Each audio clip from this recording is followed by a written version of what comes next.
Assalamualaikum warahmatullahi wabarakatuh. Yang saya hormati, Ibu Rona Maharani selaku dosen pengampu mata kuliah Komunikasi Bisnis, dan yang saya banggakan teman-teman kelas KP3B. Perkenalkan, saya Dinda Kirana Larasati, absen 7. Pada kesempatan kali ini, saya akan menjelaskan mengenai bab 9, pesan bisnis, yaitu permintaan tidak langsung dan pesan persuasif. Pada bab 9 terbagi menjadi 3 subbab. Yang pertama, pesan goodwill. Yang kedua, pesan buruk atau bad news. Yang ketiga, pesan persuasif. Dan saya akan menjelaskan mengenai studi kasus dari pesan bisnis.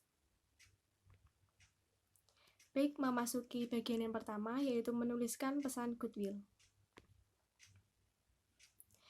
Perusahaan dapat meningkatkan hubungannya dengan konsumen dan relasi bisnis dengan mengirimkan pesan yang bersifat kekeluargaan, yaitu pesan goodwill.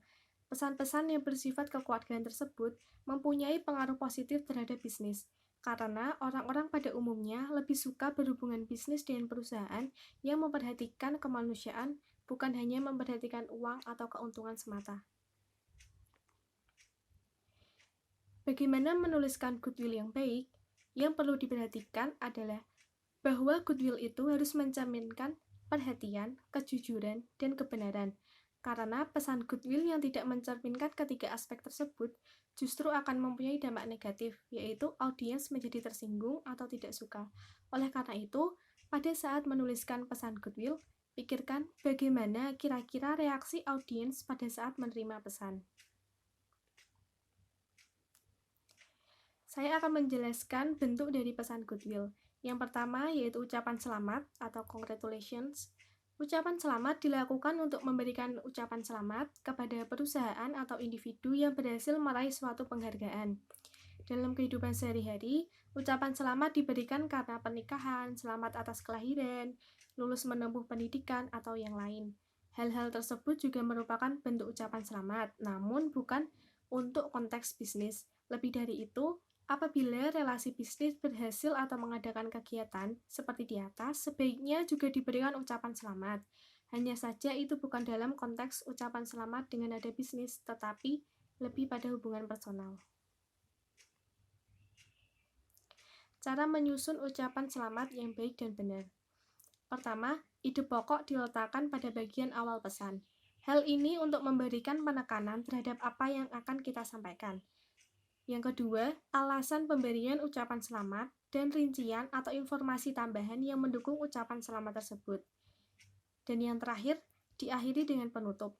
Pada bagian penutup ini, usahakan untuk memberikan tekanan bahwa ucapan tersebut meyakinkan, benar-benar dibuat untuk menggambarkan bahwa menurut komunikator, audiens berhak atau layak mendapat penghargaan itu.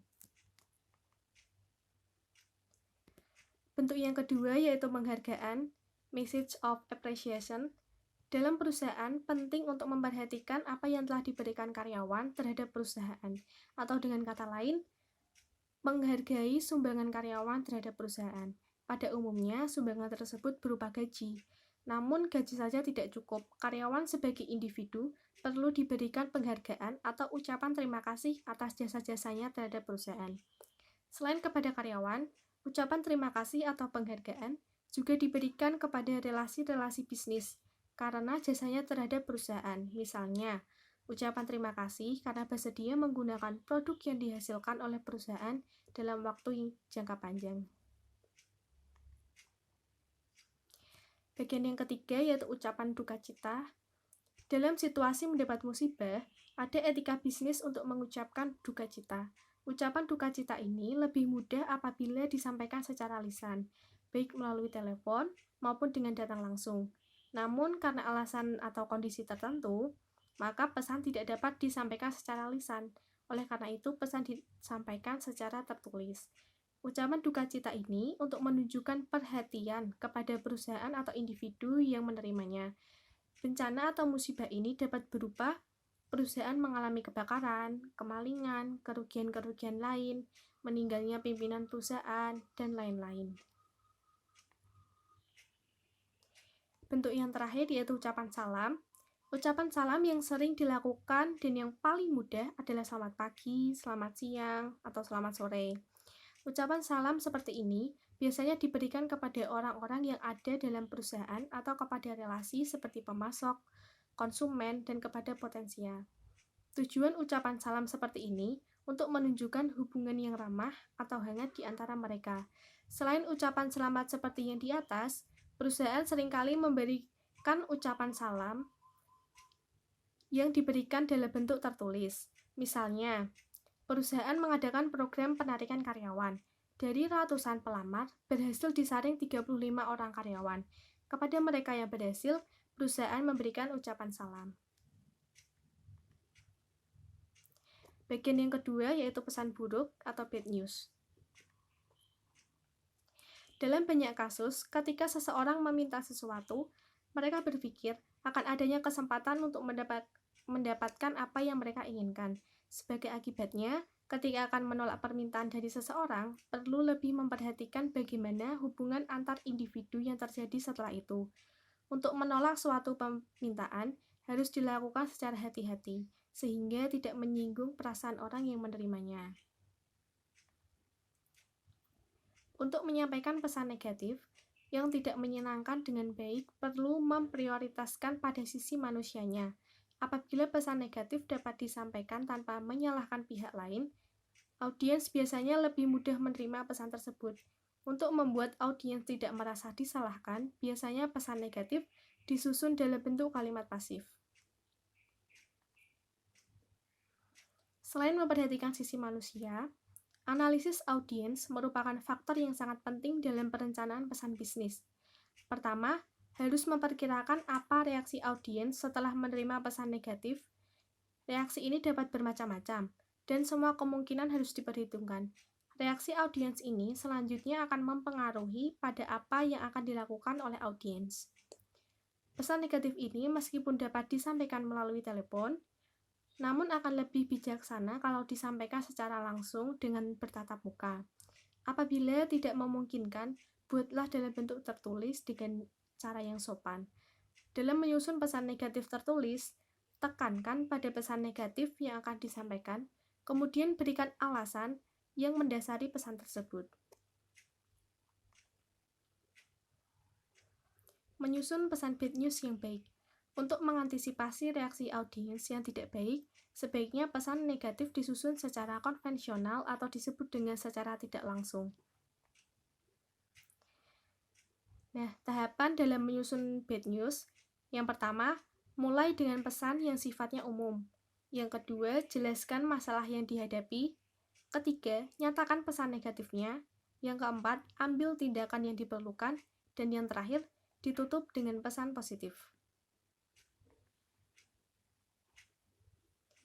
Nah, untuk pengembalian pesanan atau penggantian produk, pesan negatif yang menggunakan pendekatan deduktif menyatakan berita buruk di permulaan pesan, tetapi pesan-pesan lainnya tetap menggunakan pendekatan konvensional. Tahapan penyusunannya adalah sebagai berikut. Pertama, nyatakan berita buruk di awal pesan. Yang kedua, berikan alasan yang mendukung. Dan yang terakhir, diakhiri dengan penutup yang bersahabat. Penulisan pesan buruk atau bad news dengan pendekatan langsung jarang digunakan. Namun, dalam kasus-kasus tertentu, seringkali perlu menggunakan pendekatan langsung. Seperti misalnya, audiens dipandang atau memang sudah diketahui menyukai pendekatan langsung. Pesan negatif kecil pengaruhnya terhadap audiens dan waktu yang tersedia untuk menyampaikan sangat singkat. Contoh pesan negatif dengan pendekatan langsung adalah penolakan klaim dari pembeli. Indikator pesan negatif menggunakan pendekatan langsung. Yang pertama, kejadiannya. Pesan negatif dengan pendekatan langsung terjadi di lingkungan internal perusahaan. Selain itu, biasanya bersifat informal. Yang kedua, komunikator. Komunikator yang menyampaikan pesan juga menerima atau mengalami pesan buruk tersebut. Yang ketiga, penerima pesan. Penerima pesan selama ini mempunyai hubungan positif atau hubungan yang baik dengan komunikator. Yang keempat, pesan. Pesan negatif tersebut relatif ringan dan tidak melibatkan perasaan individu. Bagian yang ketiga yaitu pesan persuasif. Persuasif adalah suatu usaha yang sadar dilakukan oleh individu untuk memodifikasi atau untuk mengubah pendapat, sikap, kepercayaan, atau perilaku individu maupun organisasi. Mengapa dalam bisnis perlu membuat pesan persuasif? Karena pembuat pesan menghadapkan pihak lain, apakah itu konsumen pemasok, konsumen potensial, untuk mengubah baik itu pendapat, sikap, kepercayaan, atau perilaku, sehingga sesuai dengan apa yang diinginkan atau sesuai dengan perusahaan mendapatkan manfaatnya. Pesan persuasif biasanya disusun dengan menggunakan struktur atau pengorganisasian secara induktif atau biasa disebut AIDA. Attention, interest, desire, action. Yang pertama, attention atau perhatian. Bagian pertama menunjukkan bahwa ide pokok pesan tersebut bermanfaat atau menarik atau bahkan kedua-duanya. Tujuannya adalah untuk menarik perhatian audiens. Yang kedua yaitu interest atau minat. Bagian kedua menyatakan ide pokok yang relevan dengan audiens. Komunikator harus mampu menggambarkan apa relevansinya sehingga membangkitkan minat audiens. Yang ketiga yaitu desire, keinginan. Bagian ketiga ini isinya mendukung audiens sehingga merasa membutuhkan atau bersedia mengambil tindakan seperti yang diinginkan komunikator. Dan yang terakhir action atau tindakan. Tahap terakhir bertujuan untuk mendesak dan menjembatani respon audiens. Jenis-jenis pesan persuasif. Jenis-jenis pesan persuasif dibedakan berdasarkan tujuannya. Dengan demikian, jenis pesan persuasif dibedakan menjadi pesan persuasif untuk tindakan, pesan persuasif untuk klaim dan penyesuaian, dan pesan persuasif untuk penjualan. Berikut penjelasannya. Pesan persuasif untuk tindakan. Beberapa pesan persuasif disusun untuk permohonan dana, kemurahan atau kebaikan hati, informasi atau kerjasama. Pesan persuasif atau tindakan ini dibedakan menjadi dua, yaitu untuk internal perusahaan dan untuk eksternal perusahaan. Beberapa contoh pesan persuasif untuk internal perusahaan antara lain, permintaan agar seseorang mengubah kebijakan atau prosedur yang ada, permintaan untuk mengeluarkan uang guna perbaikan mesin dan peralatan, dan permintaan untuk mempromosikan seseorang ke tingkat yang lebih tinggi. Sedangkan contoh pesan persuasif untuk eksternal perusahaan misalnya permohonan donatur dan permohonan bantuan dari pihak lain. Pesan persuasif untuk internal perusahaan relatif mudah disusun dan mendapat tanggapan. Namun, untuk pesan persuasif pihak eksternal relatif sulit. Mengapa? Karena permintaan tersebut seringkali tidak berhubungan langsung dengan pencapaian laba perusahaan. Orang-orang di perusahaan mempunyai keterbatasan waktu sehingga mereka tidak tersedia memikirkan sesuatu yang baru yang belum tentu menghasilkan lebih dari yang sekarang ini. Dan permintaan yang masuk ke perusahaan itu biasanya cukup banyak. Dengan demikian, perlu dipertimbangkan kembali permintaan mana yang akan dipenuhi dan permintaan mana yang akan ditolak. Dalam menyusun pesan persuasif, untuk tindakan perlu diperhatikan beberapa hal berikut. Tekankan manfaat yang diperoleh dalam memenuhi permintaan, dan yang kedua, buat permintaan yang reasonable. Selanjutnya, pesan persuasif untuk klaim dan penyesuaian. Meskipun pesan persuasif untuk klaim dan penyesuaian secara implisit menyatakan komplain terhadap pihak lain, namun pesan tersebut harus mengisyaratkan adanya persuasif agar seseorang bersedia melakukan suatu tindakan. Tujuan penyusunan pesan persuasif untuk klaim dan penyesuaian adalah untuk memuaskan konsumen dalam hal bertransaksi barang atau jasa. Dalam menyusun pesan persuasif untuk klaim dan penyesuaian, perlu memperhatikan dua hal. Yang pertama, penggambaran atau penjelasan fakta-fakta harus lengkap dan spesifik. Hal ini memudahkan audiens dalam meninjau kembali atau mengevaluasi transaksi dan bukti-bukti yang mendukung. Yang kedua, pesan disusun dengan nada penuh percaya diri dan positif.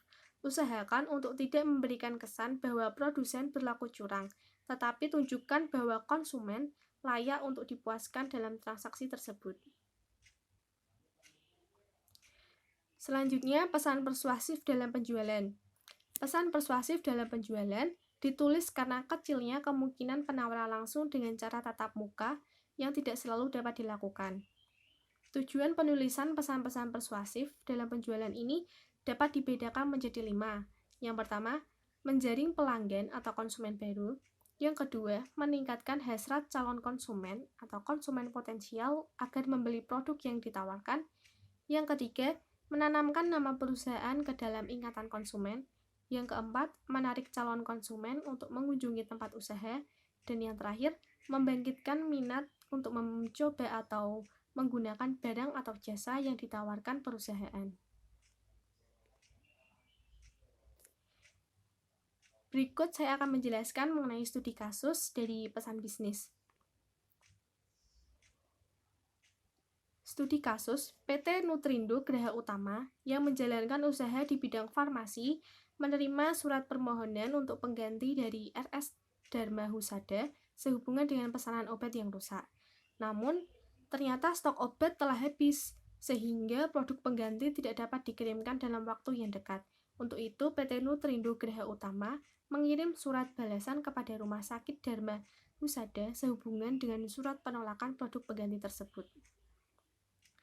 Berikut suratnya dapat kita lihat. Untuk yang bagian pertama yang kita lingkari itu awalan, termasuk awalan surat, mengucapkan banyak terima kasih atas kerjasama yang telah terbina antara PT Nutrindo Graha Utama dengan Rumah Sakit Dharma Husada. Kemudian dilanjutkan dengan pesan inti. Bisa kita lihat yang di blok kuning itu terdapat alasan rasional bahwasanya permintaan untuk obat tersebut meningkat akhir-akhir ini dan menyebabkan stok produk tersebut habis terjual. Kemudian diikuti dengan pesan buruk atau bad news, sehingga dengan berat hati, produk obat pengganti untuk saat ini belum dapat kami penuhi. Kemudian bagian penutup ditutup dengan kata-kata yang bersahabat dan menyenangkan. Seperti bisa kita lihat, apabila Anda bersedia menunggu hingga 1 minggu ke depan, kami akan segera memproses dan mengirimkan semua produk pengganti tersebut. Oleh karena itu, harap maklum adanya, kami tunggu konfirmasi Anda lebih lanjut. Dan jangan lupa mengucapkan untuk berterima kasih. Berikut studi kasus yang dapat saya sampaikan. Demikian presentasi yang dapat saya sampaikan. Apabila ada salah kata, saya mohon maaf. Wabillahi taufik wal hidayah. Wassalamualaikum warahmatullahi wabarakatuh.